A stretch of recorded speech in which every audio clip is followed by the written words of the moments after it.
alhamdulillahi rabbil alamin mbokki Sénégal maa ngi leen di nuyoo ko ziar di amal ak jàngat ci élection yi nga xam ne moo am di élection député yi. xam ngeen ne mbokk yi démb ci dimanche bi la doon am yam ak le 31 juillet 2022 ngeen gis ni mu déroulé ba ni mu jeexee gisit bi 18h jotee bañ commencé joxe résultat yi li ngeen leen dégg ci rajo yëpp ak télévision yi nga xam ne rajo yi bëgg yi bañ yëpp ñoo bokk lan nañ doon joxe résultat yi. li ci xorom nag mooy résultat yi niñ ko doon joxee ci 18h ba 19h ba 20h ba 23h même résultat la ñu gis ne li ëpp ci gox yi ci réew mi Yewwi Askan Wi ak coalition bi ñuy wax wàllu dañoo ñoo fa am majorité. ba ci télévision Ablaye Ndour bi ma ko doon seetaan nga xam ne bokk na ci ñi gën a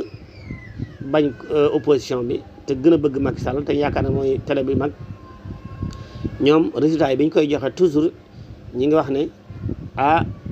majorité bi kat mi ngi féete ci Yewwi Askan Wi ak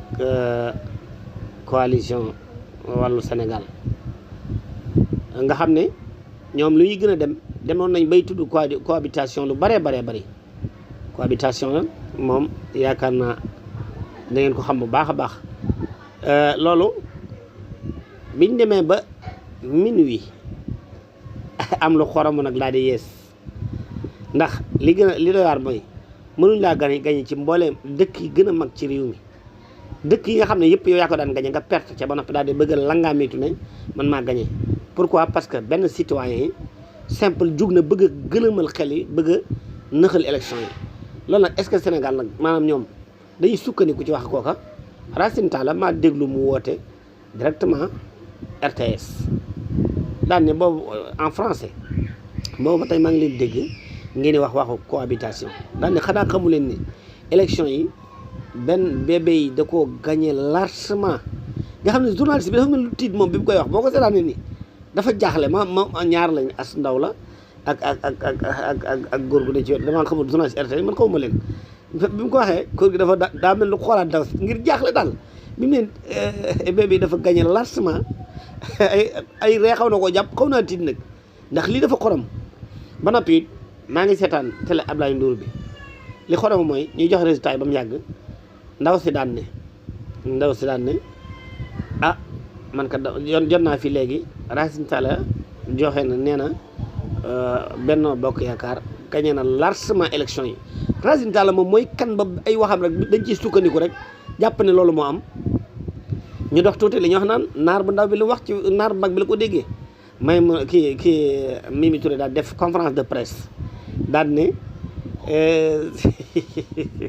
maanaam yëf yi ay ree la ma def dafa xoromo ci man baa xam ne te it noonu la xoromoo ci beaucoup de sénégalais yi nga xam ne ñoo ngi doon suivre maanaam télévision yi ak rajo yi télévision yi gën a bañ nga xam ne dañ leen a jënd ak yëpp bi ñu koy wax da démb damaa mujj naan télé Ablaye Ndour bi yàlla buñ dàq correspondant yi parce que bu ñu jokkoo maanaam xol bu sedd bi ñu joxee résultats yi ak résultats yi maanaam du gagné gi nga xam ne majorité bi nga xam ne Yewwi Askan Wi am na ko ak coalition yi mu àndal wala Sénégal ñoom bu ñu koy joxee day mel dañ ci ànd ak fierté te loolu moo am léegi nag télévision yi ak rajo yi yëpp xam ne résultat yi fii la jàng ji dem nañ ba xam ay résultat bu ñu koy joxe am na fa xam ne bu ñu xësee egg dañuy xam ne dara mënu léegi ngañaay am na résultat bu dikkati mënu koo tebbi. Yewwi Askan Wi démb nag biñu demee ba foofu nag ñu daal def conférence de presse ñoom bébé yi ci seen njiit Mimi Touré maanaam toog naan Benno Bokk Yaakaar gagné na largement département nangam loolu man vraiment man ban réew lañ nekk laa xamul te nag lii lu ñu gis nga Sénégal toujours dañuy seetaan seen yoon nekku ci seen yoon néew ci bu xëy na jëf nag kenn ku ne jóg kenn ku ne di wax ak def yëf xam nga gis naa léegi sama xarit bind ko ci kii bi ne Sonko de doole fukk lay ron waaye léegi doole téeméer xaw ma nangam ak nangam Sénégal gi dafa am na muy doxee sëñ bi ngir yàlla kuñ gagné nañu nga xam ne gagné nañ la nga daal di fair play waaye nag gagné la ba noppi nga bëgg a langaamitu loolu ci boppam moo fi jeex te lii nag dafa bëri lu muy leeral kon day wane ne élection yi daan jàll est-ce que dawul demee nii yëf yi sëñ bi nañ atte dëgg nag nañ atte dëgg te yëf ñu teg ko ci yoon ku gagné ñu ne yaa gagné résultat yi li mu wane mooy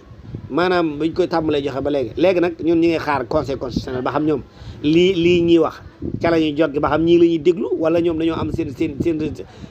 wax nag wala réagir xëy na teel na parce que nag man gis naa ne opposition bi ñoom it mën nañoo def conférence de presse comme ñu ko ñee defee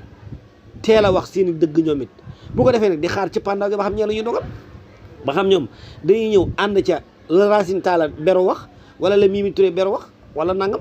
te ñoom lii ñu def ñoom ci opposition bi la gënoon a jekkee opposition bi ñoo waroon a génn di wax na ñun gañe nañ kenn du ko sàcc ñoom ñu gaaw génn ne releen nañ xanaa dafa am lu ci luus wax dëgg yàlla nag xoolal Sénégal ay nan te fi nekk léegi dofuñ ji ne jàpp ñu nañ bàyyi ku ñëw naan suñu xel yi sëñ bi te lii nag am na ñoo xam ne nag wax dëgg yàlla bis bu xësee jàll ma xam ne jërëtul nag daanaka ñoom ñuy def ay élection ko def bu ñëwee rek mën nañ ne mën nañoo toog ba bis ba ñu ne ñun ñoo gañe wax ci jeex parce que lii loolu lay nuru di lii ba ci ñi bokk APR ñëpp kenn ku ci ne félicité nga war a félicité boo gisee région yeeg département yeeg commune yeeg ñëpp ña ci ne xam ña fa nekk te ñàkk ndax ñoom li leen gën a jaaxal mooy béréb yi ñàkk te baaxuwuñ ko ñàkk ay Louga ak ay Ndar ak ay ay Mbuur nga xam ne ay surprise yu garaaw moo ci am biñu dee ba xam ne nag affaire bi xas na ñaaw ba noppi ñu ne mi ngi ñaaw nag na gën a ñaaw rek moo tax ñu gën def seen conférence de presse yi waaye lii tegul fenn ci réewum démocratie dañoo waroon a xaar conseil constitutionnel ñi nga xam ne ñoo yor wàllu kii dama xamul ñoom la am de sax ñoom lañ leen xaar buñ ñëwee ñu xool dañuy sukkandiku ci PV ak yi gars yi joxe waaye jékki-jékki rek nar la jug sëñ bi kii jaar na def conférence de presse kay ñëw taxaw ca télé ba lii taxoon na Sonko jël micro ba sànni ko parce que télé boo xam ne directeur ba moom musiba ba waxuma la journaliste waaye directeur baa koy wax mooy indi yi lii tax Sonko lim def xam na ko de vraiment nag Sénégal gii war nañoo taxaw kenn ku ci ne xoolaat sa bopp nag ñu xalaat naka la ñuy doxalee réew mi te bàyyi par loogi ak caaxaan yi tey ànd ci dëgg lii moom ku ko xool xam ne du dëgg du yoon teguwut fenn waaw alhamdulillahi rabbil alamin